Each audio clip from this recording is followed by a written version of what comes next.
Success उन्हीं को मिलता है जो इस स्ट्रगल वाले मोमेंट से आगे निकलने की सोचता है।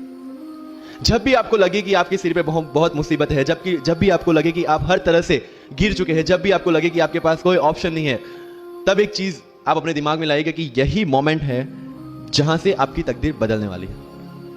क्योंकि डायमंड जो होता है वो जितना ज्यादा घिसता है उतनी ज्यादा उसकी वैल्यू होती है। सोना जो होता है वो जितना ज्यादा तपता है उतनी उसकी वैल्यू होती है। अगर आप जिंदगी में तप रहे हैं, अगर आप जिंदगी में घिस रहे हैं, अगर आपको लग रहा है कि आप हर तरह से मुसीबतों में गिरे हुए हैं, तभी आपकी जो वैल्यू है वो बढ़ने वाली है। और यही मेरा एटीट्यूड रहा है। लोग बोलते हैं कि तुम्हारी फाइनेंशियल कंडीशन ठीक नहीं थी, पापा इलेक्ट्रिशियन थे, मम्मी हाउसवाइफ थी, डायमंड के कारखाने में काम करती थी, उसके बाद उन्होंने मैरिज में रोटियां बनाने का काम किया और उस तरह से मैं पढ़ा। लेकिन जब मुझे पूछा जाता है कि ऐसी कौन सी चीज है आपकी लाइफ में जो आप बदलना चाहते हो, आई सेड नथिंग। क्योंकि वो चीजें नहीं होती मेरी लाइफ में तो शायद आज आपके सामने में नहीं होता। तो अगर लाइफ में प्रॉब्लम्स है, अगर लाइफ में स्ट्रगल है, जैसे सर ने बताया struggle is part of life and I strongly believe in that. क्योंकि अगर हम दिल्ली में थे, मेरे दोस्त के साथ में निकला बाहर घूमने, बोलता यार ऐसी लाइफ चाहिए, कोई मगजमारी नहीं, आराम से बैठते हैं पूरे दिन एसी वाले कमरे में, बहुत सारे पैसे हैं और कोई टेंशन नहीं, ऐसी लाइफ चाहिए मुझे। मेरे पास ऑप्शन है। क्या बोला, देख सामने एटीएम का रूम दिख रहा है, एसी वाला कमरा है, बहुत सारे पैसे, कोई मगजमारी नहीं, जॉब ले ले।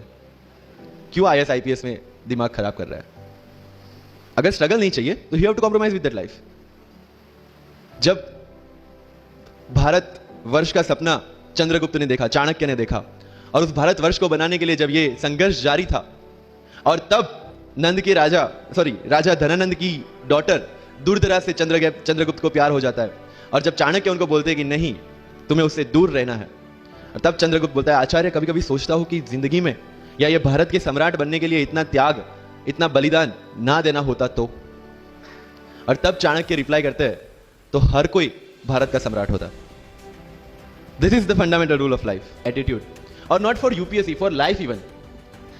Because when I am speaking in front of you in Hindi and English, to be very clear, I belong to rural background of Gujarat, और मेरा स्टडी जो हुआ है वो पूरा गुजराती मीडियम में हुआ है, गवर्नमेंट स्कूल में। 12th तक का स्टडी मेरा गवर्नमेंट स्कूल में हुआ है, गुजराती बोर्ड में, गुजराती मीडियम में। And yet I can give my UPSC interview in English in Delhi and score such marks. Where did it come from? कहां से आता है ये?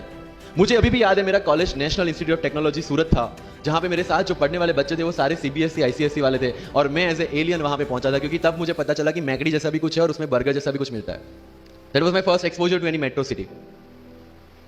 एंड जब मैं उनसे इंटरेक्शन करता था और इंग्लिश बोलने की ट्राई करता था, जो जैसे संजू मूवी में इंग्लिश दिखाया गया है गुजरातियों का, जो जीरो को जीरो बोलते हैं, उसी तरह I was also like that. Mother tongue influence आ जाता है, it's very obvious.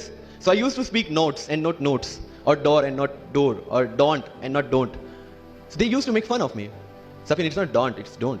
Okay fine, I had two options, इधर I stop speaking English with them और improve on that and go ahead. I decided the second option. When I started my preparation of civil services, जो English medium में करनी थी, वाजीराम में मैंने coaching किया, जहां पे पूरा इंग्लिश मीडियम में था, सारे सब्जेक्ट्स मेरे लिए